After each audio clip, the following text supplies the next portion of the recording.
Welcome to Illinois Law. This is a service of the Illinois State Bar Association, and I'm your host, John Tice. In this program, we're going to do our annual review of the recent cases of the United States Supreme Court. And as always, the court has taken on issues of interest to everyone, and we have put together a distinguished panel, as we have in the past, to discuss the most significant cases out of the last term of the United States Supreme Court. I'd like to introduce our panel at this time. Beginning on the left is Judge Leonard Murray of the Circuit Court of Cook County. He's been a judge since 2007. Judge Murray is a 1974 graduate of Northwestern University Law School and went to undergraduate at St. Francis University in Pennsylvania. Michelle Jochner is a graduate of Mundelein College and a 1990 graduate of DePaul University College of Law. Michelle is currently a law clerk to Justice Charles Freeman of the Illinois Supreme Court. And finally, our third panelist is Professor Cecil Hunt of John Marshall Law School. Professor Hunt's been at John Marshall for the last 10 years. He attended Harvard undergraduate and Boston College Law School, where he graduated in 1980. He's a professor of commercial law at John Marshall. Welcome, and thank you all for joining us. Well, the United States Supreme Court dove into issues that are in the newspaper every day, and one of them this year that they took on was an employment case, Walmart versus Dukes. Michelle, why don't you tell us a little bit about what the court did in that case? Well, John, there was a great deal of media coverage of this case, and rightfully so. This was the largest civil rights class action in history, and also targeting the nation's largest private employer. And just as a brief background, a class action lawsuit is a method which allows a large group of people whose claims may not be worth enough individually to justify a lawsuit to join together as a class to pursue grievances that they all share. Now, this means that they all must have a common legal claim that can be resolved by the lawsuit. And here, 1.5 million women who were current and former employees of Walmart joined together in a class to charge Walmart was discriminating against women in both pay decisions and promotion decisions under Title VII of the Civil Rights Act. Now, it's important to note that the women did not allege that Walmart had any type of express corporate policy against advancement of women, and in fact the opposite was true. It had a stated anti-discrimination policy. But what the women had argued is that they were focusing on the corporate structure of Walmart, which gave local managers discretion over pay raises and promotions. They noted that most of the local managers were men, and they believed that the men resorted to stereotypes and biases in making pay and promotion decisions, which led them to disproportionately favor men in those decisions and work to the detriment of women. And the women in the class then alleged that because Walmart instituted this structure and was aware of the disparate impact it had on women, that it too engaged in unlawful discriminatory employment practices. Well, what did the United States Supreme Court do when the case came to them? Well, the case came to the Supreme Court on a very narrow issue of whether the certified class was proper. The court did not look to the merits of the women's claim. It only looked to see if the class was proper. And they held 5-4 in a very close case that the lower courts erred in certifying the class because the women did not meet the fundamental requirement that they shared a common legal claim. The court looked to the fact that the women were focusing on the decisions of the local managers and held that this meant that the women were suing for about, quote, millions of employment decisions at once without providing the glue, that's the word of the court, to hold all of these claims together. And that was really the actual reasons behind each of those employment decisions. Where would that leave the individual women plaintiffs in this case then? If the court said they couldn't pursue this as a class action, did they say that each one couldn't individually pursue it? Oh, not at all. And again, that was the importance of this decision to the extent that it did not pass on the merits here. It just said that the class of 1.5 million women were too large for them to share all of this common legal issue. So the court said that perhaps it may be all right for them to go back and to have a smaller class action. And that's actually what happened here. Although it's harder to file such class action claims against large companies after this decision, because the bigger the company, the harder it is to show a common employment practice that discriminates against everyone in the class. Michelle, as you said a moment ago, the court held that the class was too big. Yes. How big is too big? Did they give any indication? The court did not do that. It did not do that, but what the plaintiffs' lawyers have done here is that they took the court's ruling, and now, even though they know that they cannot go forward with the nationwide class, they have now filed 2 statewide class actions. Same plaintiffs' lawyers, same plaintiffs, focusing more on the local practices. Those class actions are going forward now in California and Texas. John, this is almost like the breakup of the telephone companies, where you had the big bell and then we developed all the baby bells. Right. So now, rather than having a nationwide telephone company, we now have a bunch of so-called baby bells, which are smaller class action lawsuits that are now forming against Walmart based on sort of a regional concept. Yes. Meaning that based on the situs of the decision, then those persons who believe they're affected by local decisions can form together and bring a class action. But it's more of a regional approach than a national approach. So the Texas and California cases that are now working their way through the court, it's not likely that's the end of it either. This could be done in other states as well, or on a statewide or regional basis. Yes, and one of the early tests in a class action is really to certify the class. And that's when a petition is brought by the original plaintiff in the case to suggest that I have a claim, and my claim is very much, if not the same, as claims of other persons who are similarly situated. So that gives that person the right to represent the class of plaintiffs out there who have the same claim, or at least the injury that's resulted. And essentially, I believe what the Supreme Court decided here is that there may be a very similar claim that exists across the board, but the decision on which they are hinging the injury was different, because you had a different manager at every location who made a decision based on facts that were present at that site. But won't that still be the case in the state actions as well, since they're relying on sort of a group of decisions made by a group of disparate managers? How are they going to overcome that? It may be hard to overcome it, but because it's an individualized approach to each policy decision relative to that employee. So therefore, And each manager is a different person. So unless you could establish, and this may be something that could come out in discovery, that they in fact collaborate with each other in terms of establishing some criterion for the decisions, and then maybe they can recertify the class across the nation if they can tie all these decisions together and establish a uniform policy. Well, before we move on to another case, I just had a question for Michelle.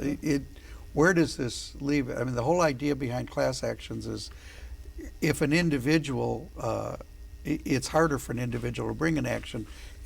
If they're in a larger group, then they can pool their resources and they're able to present their case in a better way. Does this leave hope that there might be some way that they could still put it together as a class? I think, as we've just discussed, I think that there certainly is, but it's going to be going forward on a much smaller scale. I don't think we're going to see any 1.5 million plaintiffs in a class in the future. I think that's going to be much more difficult to do. But again, as we can see in this case with the smaller class actions, I think that they will go forward on a more localized level. But we're not going to see individual actions either, are we? Oh, individual, probably not. Probably not. It's probably going to be too difficult for the individual women to bring them as single plaintiffs. Okay. Sure. Well, we have a lot of cases to talk about. Another one that I'd like to talk about now is case of Turner versus Rogers. And Judge Murray, I think you, why don't you tell us a little bit about what that case was about? Sure. Where Turner is a case that emanates from the state of South Carolina, and the facts are that it's a common claim against a non-paying parent for child support. And there are a number of different, I guess, vehicles out there by which a government can force a parent to contribute to the support of their child. In South Carolina, one of the vehicles that they have in their statute is contempt. And in the Turner case, the non-custodial parent, in this case the male, was brought into court on a contempt citation because he was fairly significantly in arrears in the payment of child support. I think the arrearage at the time was somewhere around $12,000. So a petition was filed, notice given, a hearing was conducted, and as a result of that hearing, Rogers was found in contempt for not being current in the payment of child support and sentenced to 1 year in jail based on that violation. Now, it may also be important to know that this was not the first instance of his being in arrears, and that's not uncommon in these cases. The And case. What did the court, what was the issue before the court then?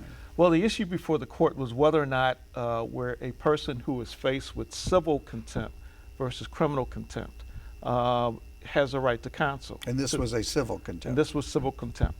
And has a right to state-supplied counsel, which is an important distinction You to can make always here. hire your own lawyer and come in. This was a question Absolutely. of whether you had a right to have counsel appointed for you to Absolutely. represent you. Essentially, having the state use its funds to pay for your representation. And I think, although the dissent in this case attempted to expand the ruling beyond the scope of what I believe the majority found, and this was a 5-4 decision, I think it was a very narrow decision. It was based on the facts of this specific case. And the facts were that at the hearing where the respondent appeared, there was no question into whether or not he had the ability to make payments. And because of that, the court concluded that because he faced the prospect of being imprisoned for his disobeying the court order, there was no inquiry into whether or not he had the ability to comply with the order to pay support. In that instance, they deemed it appropriate that counsel should be applied to him because of the risk that his liberty was going to be taken away. Now, there's one interesting passage from the dissent that I'd like to read, because typically from Gideon versus Wainwright, Right. we know that Why don't you quickly do that before we have to take our break? is here? only provided in the case of criminal cases, but Justice Thomas wrote the dissent. Okay. And his words here are very interesting, I'll say. All right. Tell you what we're going to do. We have to After take the a break. break. Why don't we read from Justice Thomas's dissent after the break? All right. This is Illinois Law. This is a service of the Illinois State Bar Association.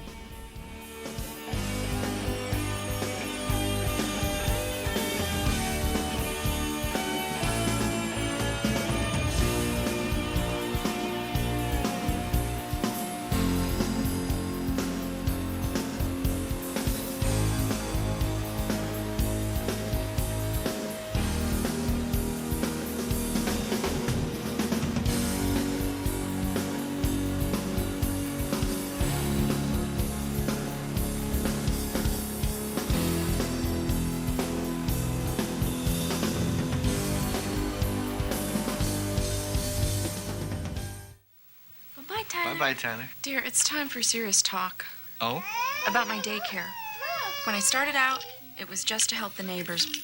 But lately, it's getting to be a real handful. I need some help. What can I do? I need advice on more space, a loan, What about incorporating? and insurance. Wait, I know who we can call. Times like this require sound advice. Your lawyer can help. A message from the Illinois State Bar Association. It's your fault! Never! Over and over, Come on! It's our fault! Leave me alone!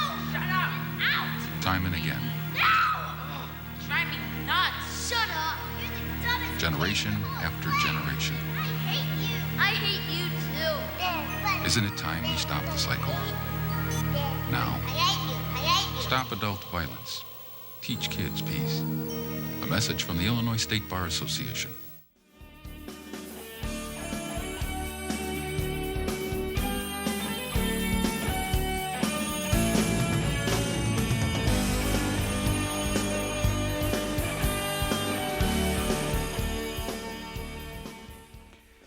This is Illinois Law, a service of the Illinois State Bar Association, and today we're talking with a distinguished panel, Judge Leonard Murray, Michelle Jochner, Professor Cecil Hunt, about significant cases from the last term of the United States Supreme Court. And right before the break, we were talking about a case, Turner versus Rogers, which related to the issue of whether in a civil contempt, in the case of a child support matter, that whether you were entitled to appointed counsel by the state. And Judge Murray, you were talking about that case, and there was some language in the dissent that you thought was significant. Yeah, these are Justice Thomas's words as part of the dissent, and I'm quoting from his opinion.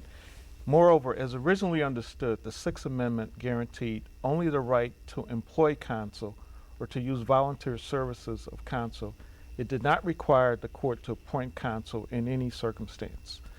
So do you take that to say that not just in a civil contempt situation, but appointed counsel, Justice Thomas believes that appointed counsel is not required even in a criminal case? Well, he refers to the Sixth Amendment. And of course, we've got the case of Gideon versus Wainwright that established the right to counsel in criminal matters, but that language to me was very interesting, given that Quite history. sweeping. Yeah. Yes. That's going to change the whole relationship But of that's the so-called but that's Miranda the warnings. dissent. So That's the dissent. The majority's opinion said didn't go along with that. Right. Well, it didn't speak to the Sixth Amendment to begin with, but it was interesting in the context of his dissent that he would make that comment regarding whether or not the state has an obligation to supply counsel in criminal cases, because Sixth Amendment talks about counsel in criminal cases. Did anybody join his dissent in there? Is Yes, that- he was joined by Chief Justice Roberts, Justice Scalia, and also Justice Alito. Okay. so they all accepted that point. They accepted that point. That's interesting. Yeah, I thought it was very interesting. Yeah, it could have. We should watch for that somewhere down the line. Yes. Yes. Another case that I think you had a chance to look at, Judge Murray, was the Skinner versus Switzer case. What was that? What was the issue in that case? Well, that's a case that comes to us from the state of Texas, and Skinner was a convicted person convicted of murder in Texas, and Texas adopted, like many other states, a DNA testing statute after his conviction. So Skinner attempted to have some evidence that apparently was not tested for purposes of his trial tested under the new law.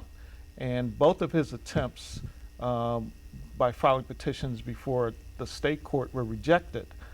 He then filed a petition in federal court under 1983 of the Civil Rights Act, suggesting that procedurally Texas's statute was infirm, and initially the district court rejected his petition, likewise the circuit court. But when it arrived at the Supreme Court, they found that he was correct, that procedurally the process was defective, and in fact he should have been given the opportunity to present a case at trial. Now it's important to understand that his petition in the district court and on appeal were dismissed based on motions attacking his pleading, never getting to the substance. So essentially, by the ruling in the Supreme Court, they gave the go-ahead for his petition to go forward on the merits in the federal court in Texas. Now, of course, this was a 6-3 decision, and there was a dissent. And in the discussion in both the majority opinion and the dissent was the question of whether or not this attack by Skinner under 1983 was really an attempt to have his conviction reviewed in the context of a 1983 petition rather than a habeas corpus. The majority suggested that the distinction to be made here is that a 1983 petition is not one that could cause his conviction to be reviewed. Rather, it's a collateral proceeding directed at some element of his case, but even if he prevailed, would not cause his conviction in and of itself to be reviewed. Well, The dissent took the other view, saying that maybe it doesn't at this stage, but that's where the train is headed. Well, what I found particularly striking about this case was that Skinner was on death row and already had a date for execution set. Isn't that true? That's and that correct. Was, right. That was set aside pending the resolution of this case. Yes. Right? Yes. So it went back to federal court to head an adjudication on this 1983 claim. So we don't know what happened. It's back in the federal court in Right. Texas. This case was decided, I believe, in March or April of this year. So I would suspect that his 1983 petition is now back at the district court and headed to trial. So his life is literally hanging in the balance. Hanging in the Right. balance. Absolutely. And again, just so that people understand this language, a 1983 action, what is that? It's claiming a constitutional deprivation, and in this case, he was attacking the state statute that put in place an ability for a prisoner to have DNA evidence tested. And of course, as we all know, the technology and science of DNA evidence has really evolved considerably over the past 10, 15 years. Right. So at the time of his original conviction, the technology was not there to fully test it, and states weren't acknowledging those rights. But in Skinner's particular situation, there was certain evidence not tested at all. He denied that he committed the crime. In fact, he alleged that someone else did it. Well, Professor Hunt, there's another interesting case in the last one in this part, which is actually part of a two-part series on cases out of the last term of the United States Supreme Court, and that is the Chamber of Commerce versus Whiting case.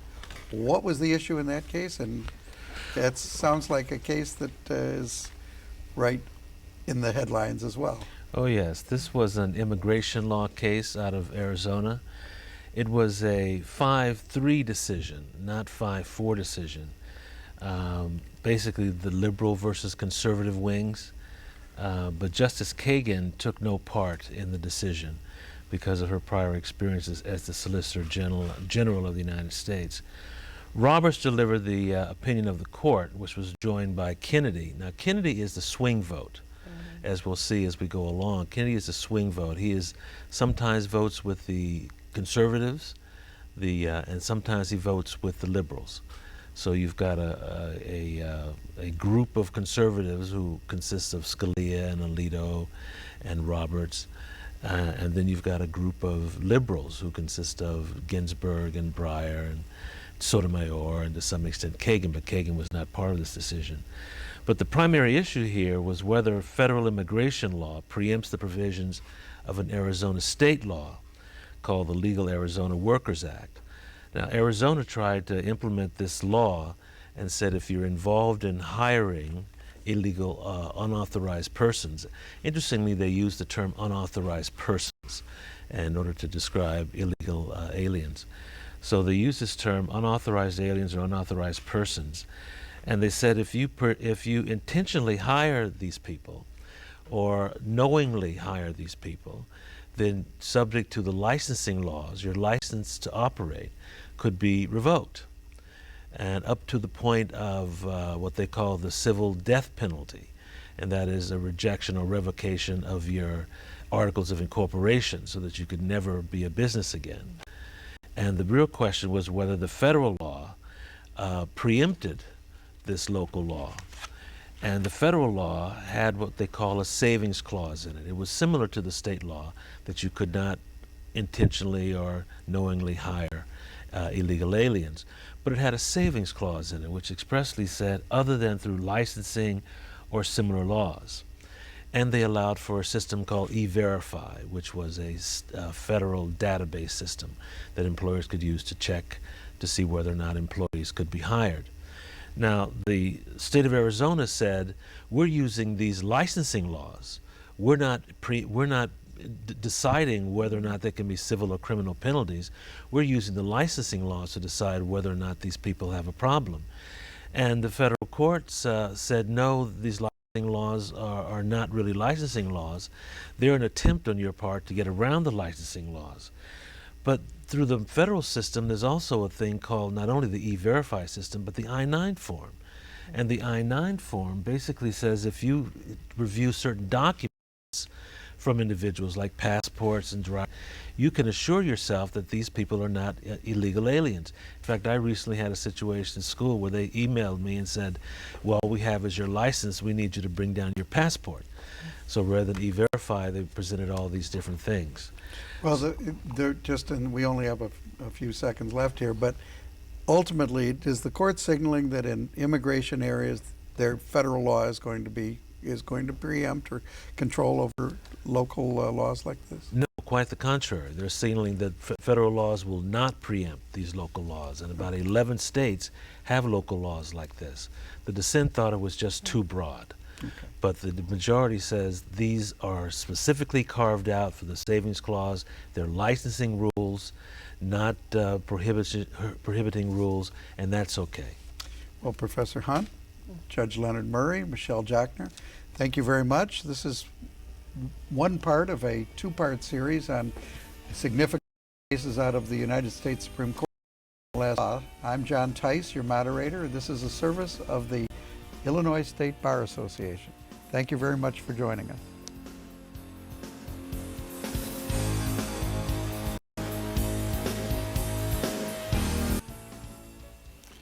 Welcome to Illinois Law, a service of the Illinois State Bar Association. I'm your host, John Tice. And once again, at this time, this is part of a two-part series on significant cases from the United States Supreme Court from its last term. And we have put together a distinguished panel of guests, as we have in the past, to discuss the cases of note out of last year's term of the Supreme Court. I'd like to introduce them at this time. Judge Leonard Murray is a judge of the Circuit Court of Cook County since 2007, graduate of St. Francis University, and a 1974 graduate of Northwestern University Law School. Michelle Jochner is a 1990 graduate of DePaul University College of Law and of Mundelein College, and she is currently a law clerk to Justice Charles Freeman of the Illinois Supreme Court. And Professor Cecil Hunt is a graduate of Harvard University and a 1980 graduate of Boston College Law School, and has for the past approximately 10 years been a law professor of commercial law at John Marshall Law School in Chicago. Welcome to each of you, and thank you for joining us to discuss significant cases from last year's term. The court, of course, has always jumped into significant issues, and this year's is no different. And I know this one had some play in the press as well. Judge Murray, why don't you tell us a little bit about the Snyder versus Phelps case and what the issue was in that case? Sure. Well, Snyder is a very appealing case to a lot of different segments of our society because it involves a demonstration that took place near the funeral of a soldier killed in Iraq. Snyder is involved in a religious sect or religious group, I won't call it sect, from Kansas, and they have taken up the activity of protesting at certain funeral proceedings of military soldiers around the country. In fact, at one point in time, I believe, they attempted to actually be present when the remains of soldiers were actually airlifted back to the United States, and they were prohibited from doing that based on security reasons. But what they have done is taken up the activity of protesting near funeral proceedings, services of deceased soldiers, to espouse their criticism of American policy and culture. So what the specifics of the case are that the Phelps family was having a funeral service for its son who was killed in Iraq, as I mentioned, and Snyder and his group took up a position that was approximately 1,000 feet away from the church. Before they did this, though, they alerted the local authorities to what they planned to do, and they were advised that they could take up this position. It was on public property, wasn't private, and they did so. It was nonviolent in its activities, but they did have signs and so forth, and they also were making oral statements as well. And these statements, essentially, some of which some of us might find offensive. I'm not going to repeat them here, but if you read the decision, they are noted in the decision. But they were criticizing the military's policy of don't ask, don't tell. Also critical of certain governmental policies in terms of conducting war. So the Phelps family sued the Snyder religious group, claiming that they inflicted intentional infliction of emotional distress and also invasion of not privacy, but the ability to not be invaded in terms of these ceremonies. And part of the case was dismissed. They filed in federal court initially, federal district court, based on diversity principles, and that essentially means you have parties that live in different states, and the amount in question is at least $50,000. So the district court granted the Snyder motion to dismiss that part of the case that they asserted violated First Amendment principles. That's essentially what this case decides, is the issue of First Amendment rights here. But let stand the part of the case that was based on state law rights. And the activity here took place in Maryland. So the state law at play was Maryland state law. And a judgment was awarded to the Phelps family by a jury for a few $1 million based on their claims. The case works its way up through the circuit and then finally to the U.S. Supreme Court. And in the 8-1 decision authored by Chief Justice Roberts, they overturned the what remained in the case, which essentially were the state law claims, essentially common law claims, based on the fact that these claims, if allowed, would violate the First Amendment principles of the U.S. Constitution. The dissent in the case was by Justice Alito, who essentially said that the conflict here was whether or not the issues in play were private issues or public issues. Public issues, of course, are things that we ask society to comment on, so that furthers our democracy and furthers the public debate over issues. But Alito's position is that there was nothing public about the display by the Snyders in this case and their followers. This is all totally private. The offense was private, and therefore he would have allowed the state personal injury claims to stand. And I think that this case obviously is consistent with the court's prior precedent that protects speech even if we don't like what's being said.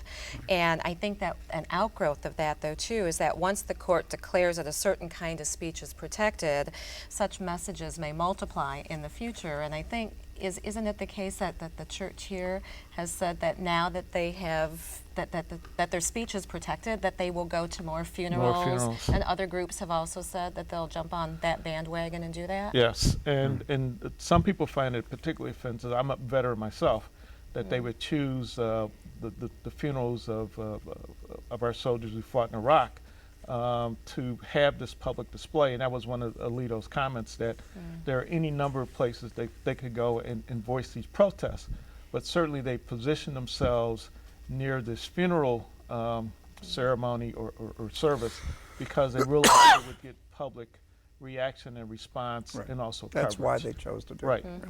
right. So Alito didn't agree with the non-sinister motive that apparently the majority did in this case. But he was alone, right? He was alone in his dissent. And Roberts, as I mentioned, Chief Justice Roberts, who is widely known as being conservative, authored the opinion. Well, that was not the only case from the last term of the Supreme Court that talked about First Amendment issues, and another one was Brown versus Entertainment Merchants, widely known as the violent video games case. Professor Hunt, why don't you tell us a little bit about what the court did in that case? Yeah, this is referred to generally as the violent video game case. And this was a 7-2 decision with a very unusual split. Scalia, who's widely regarded as one of the most conservative members of the court, wrote for the court. But people who joined him was, again, Kennedy, who's a swing vote, and Ginsburg, who was generally considered to be one of the most liberal members of the court, along with Sotomayor, Justice Sotomayor, and Justice Kagan. And then, of course, we've got Alito and Roberts pulling up the rear. But the dissent, both justices filed a dissent, and that's Justice Thomas, who was one of the most conservative justices, and Justice Breyer, who's considered to be one of the most liberal justices. And they were in dissent. The primary issue in this case is whether a California law that imposes restrictions on the sale or rental of certain violent video games to minors is consistent with the First Amendment. Now, these video games, and they also have to be labeled 18, these video games are pretty intense. These video games cover activity in which the so-called range of options available to the gamer include killing, maiming, dismembering, or sexually assaulting an image of a human being, if those acts are depicted in a manner that a reasonable person, considering the game as a whole, would find appeals to the deviant or morbid interest of minors and has no literary or artistic redeeming value. And for every violation of this rule or of this act, there's a $1,000 fine, punishable up to $1,000. And the court holds that video games generally depict their violent content that generally can have violent content is protected by the First Amendment. This is another First Amendment case in which the court was trying to determine the outer reaches of the First Amendment. And they said very interestingly that the First Amendment does not vary with new entertainment media. So just because we've never talked about video games before, the principle of the First Amendment does not change even though we've got new media. And it is only subject, the First Amendment is only subject to a few exceptions, and that's obscenity, incitement, and fighting words. And they took great pains to point out how this was different from obscenity. Obscenity depicting sexual acts, whatever, are exceptions. But they tried to find a way to say that this was not the same as obscenity. So children can not be exposed to obscenity, but they can be exposed to violent video games that involve sexual assaults, murder, killing, maiming, and dismembering, which are all pretty intense. In the dissent, the majority also pointed out that you can't simply ban a new form of expression just because you don't like the contents, which is very much like the case that Leonard talked about, just because you don't like the contents. Just so that we're clear, before we get to what the dissent said, the majority struck down the law, the video game law. The majority struck down the video game law and said these video games are protected by the First Amendment as forms of expression. And even though they're violent in content, they went an interesting route, and they said, well, we expose our children to violent content and scenes of total gore all the time. And they went down a list. They said, for example, in Snow White, when the Wicked Queen is caught trying to poison Snow White, she's made to dance in red-hot slippers until she falls dead on the floor. And in Cinderella, the evil stepsisters have their eyes pecked out by doves at the end of that show. And then in Hansel and Gretel, these kids actually murder their captor and bake her alive in an oven. And then they talked about Homer's Odysseus as books that we expose our children to, where Odysseus blinds the Cyclops by sticking in a red-hot poker into his eye, and then tells him that his name is Nobody, and then the Cyclops runs around talking about how nobody hurt me, and the other Cyclopses think he's crazy. But they also mentioned the Lord of the Flies, which is a children's book, which is generally read in junior high school, which recounts a schoolboy named Piggy being savagely murdered by the other schoolboys on this desert island. So they hold that our children are exposed to violent visions all the time.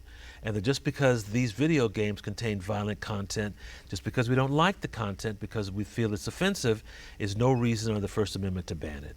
And I think, again, is the court is adhering to its precedent Yes. here. And I think, though, this case highlights more and more of the types of cases that the court's going to be focusing on in the future, and that's the clash of tried and true constitutional principles against the brave new world of technology. New media and technology. Exactly, and where does that line settle now when you're looking at these older principles against this very new technology?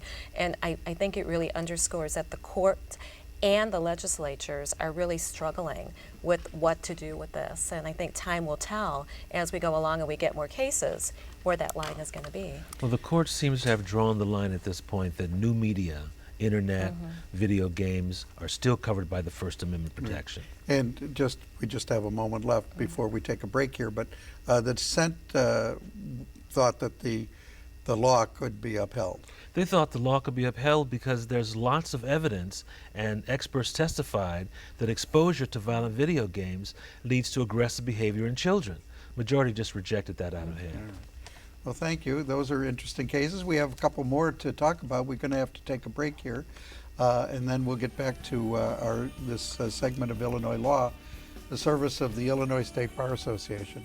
I'm your host, John Tice.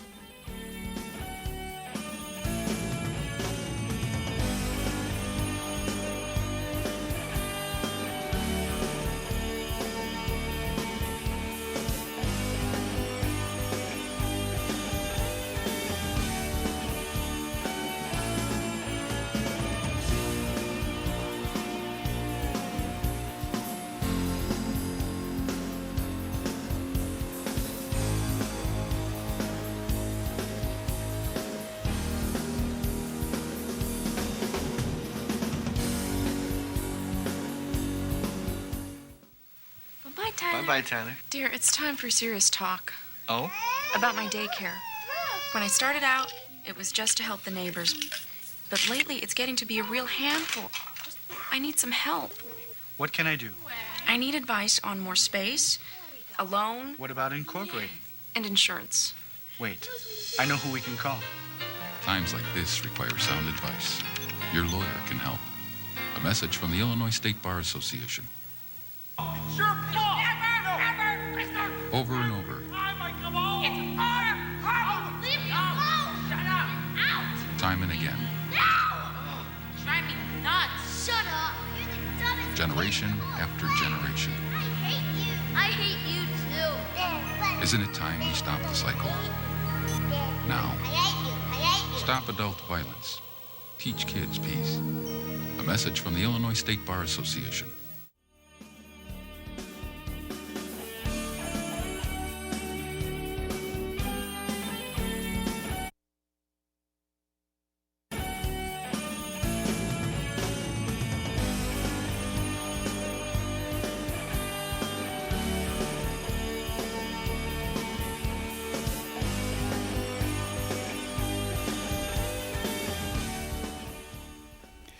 Welcome back to Illinois Law, a service of the Illinois State Bar Association. I'm your host, John Tice, and we're discussing, as we do annually, the recent cases from the United States Supreme Court from its last term. And we have a panel of guests here, Judge Leonard Murray, Michelle Jochner, and Professor Cecil Hunt. Thank you for joining us. Before we move on to the next case, I know in the last segment we were discussing the Snyder versus Phelps case, and Judge Murray, you had one more comment you wanted to make about that. I did. I think I may have gotten the parties confused in the case. Snyder was the family whose son was killed in Iraq, and Phelps was the individual associated with the religious group. In fact, they were a Baptist church group. Okay, so it was just, you got the names Yes. switched there. That I understand. Okay, well, as has often been the case, the court stepped into the Miranda warnings issue again in this past term in the case of JDB versus North Carolina. Michelle Jochner, why don't you tell us what was the issue in that case? Okay, well, John, I think that all of our viewers are familiar with the so-called Miranda warnings from TV, police, or crime shows where the officers tell suspects you have the right to remain silent. Anything that you say can be used against you in a court of law, and then during questioning, you have the right to have an attorney present. Now, the police need to give Miranda warnings only when the suspect is in custody and being interrogated. Both of those things must exist. So if an officer walks up to you and says hello and you end up confessing to him, Miranda doesn't apply because you're not in custody and there's no interrogation. This case revolved around a minor who was questioned at his middle school. He was 13 years old. He was called into an office behind a closed door. There were 2 police officers present, 2 administrators present. They asked him about a series of thefts, and they did not call in his guardian for this questioning. And the principal at the same time was telling him, you know you need to do the right thing. So this was the scenario that this minor found himself in, and the question was whether the age of a minor who is subject to police questioning is relevant in determining whether the child was in custody for purposes of deciding whether Miranda warnings should be given. And in another 5-4 decision, another close decision, Justice Sonia Sotomayor wrote for the court and answered this question with a yes. Now, to determine whether someone is in custody, the usual test is whether a reasonable person would feel free to terminate the encounter and to leave the scene. Now, here the question was whether the analysis should include consideration of the minor's age, 13 years old. The court said, yes, this may be relevant in determining whether the child was in custody and whether Miranda warnings were required. And the court resorted to what it said was just simply common sense, that children are more vulnerable and subject to coercion more so than adults. And I think one of the lines from the opinion was that children cannot be viewed simply as miniature adults. So looking at the case here, the court did not actually decide whether this specific child was in custody. They remanded the case back to the lower court for that decision. But now the lower court could actually take into consideration the fact that the child was 13 years old. That was something that they did not consider before when determining if he was in custody. If they find that he was in custody, then his confession, and he did not receive Miranda warnings, then his confession would be suppressed. Now, the dissent was up in arms about this. Justice Alito wrote for the dissent that this case worked as a, quote, extreme makeover of Miranda because it made it more difficult for officers to know when they have to give these warnings. And to the extent, I mean, he's correct that the court did not give guidance as to a specific age when a child must be given Miranda warnings. It's more of a case-by-case determination. So the age would be one factor that they would take into consideration in determining whether the correct. warning should be given, but it's not the controlling factor. There's no No. bright line rule, 13 you have to and 12 you don't, or No, it's not. But the importance of the case is that prior to this case, it was not a factor to be considered. And now it is. The court has given it's okay to consider this as a factor in determining whether the child's in custody and therefore whether the child should have Miranda warnings. And what was interesting too, in a footnote, the court left a very important question for another day, and that's whether children can even understand what the Miranda warning is saying and whether additional safeguards need to be given when a child should be given Miranda warnings. And the fact that the court didn't address it but put it in a footnote, I think that we may be seeing more cases. We may be back here in a year or two and talking about a case that decides exactly that issue. You know, what I found fascinating about that case was, without regard to the age of the child, 13, you're in the principal's office, the door is closed, there are 2 uniformed policemen standing there, and school authorities. Right. How can this not be custody? Who would feel free at any age, 13 or 18, to get up and say, I feel free to leave, I will no longer answer your questions? Yes. Well, the court also looked at another issue that is it's looked at in the past, but it's in a very interesting context, and that is the issue of cruel and unusual punishment, which is also in the Constitution. And in this case, though, it arose out of a prison situation in California. Professor Hunt, why don't you tell us about that case? Yes, that was Brown versus Plata, which is really a consolidation of two cases. We had Coleman versus Brown, which involved the provision of services for seriously mentally ill prisoners. And then we had Plata versus Brown, which involved the availability of medical services for seriously injured or serious medical conditions. And once again, it's a 5-4 decision, a liberal versus conservative split. And remember I talked earlier about Kennedy being the swing vote. He swung toward the liberal side this time and wrote the opinion of the court. And Ginsburg, Breyer, Sotomayor, and Kagan joined in with him. Scalia wrote separately, and Thomas joined him, and Alito wrote separately, and Roberts joined him. But what this case is really all about is about the severe overcrowding in California's prisons. And they're so severe, or they were so severe when this case was brought up, that there were up to 700 prisoners waiting in line to see a doctor at one point. The overcrowding created unsafe and unsanitary conditions and exacerbated the kind of mental conditions that they thought some of these prisoners had. The crowding was so over the top that the California prisons are designed to hold about 80,000 inmates. And at the time of the case, they held about 160,000 inmates, or 200% of capacity. Yeah, 200% of capacity, about twice as much. So it really came down to whether there was an Eighth Amendment violation of the cruel and unusual punishment provision of the United States Constitution. And the court came very clearly down on the side that the Eighth Amendment is centered on, in their words, quote, nothing less than the dignity of man. And this idea that the Eighth Amendment was supposed to validate and protect the dignity of persons is very new. And they were very strong part of the Eighth Amendment that talks about cruel and unusual punishment was to protect the dignity of the individual people. So the court ordered, at the lower level, the court ordered that there be a reduction in the prison population from 200% down to 137.5%. Now you say 137.5, that seems like an awfully random number. But we had testimony at the time that 130% was the appropriate number, and then the state came in with their number at 145%. So the court decided just to sort of split the difference down the middle and decide that 137.5% was the appropriate number. But they also required 137.5% of capacity. Of capacity, right? Which is still a pretty tight pack, right. You know, but still much less than 200%. Right. And so they found by a standard of clear and convincing evidence that the crowding was the primary cause of the constitutional violation.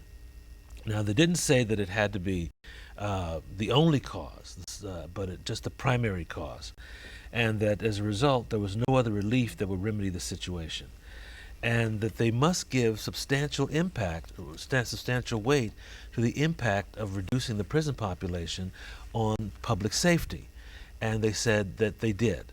The dissent said they didn't, and this was going to be a threat to public safety. So it was sent back to California to find a way to deal with the remedy, or with the numbers that decided on at the court. Yes. All right. Well, thank you very much to our panel. This has been very illuminating. Judge Leonard Murray, Michelle Jochner, Professor Cecil Hunt. This has been Illinois Law, a service of the Illinois State Bar Association, and I'm your host, John Tice. Thank you for joining us.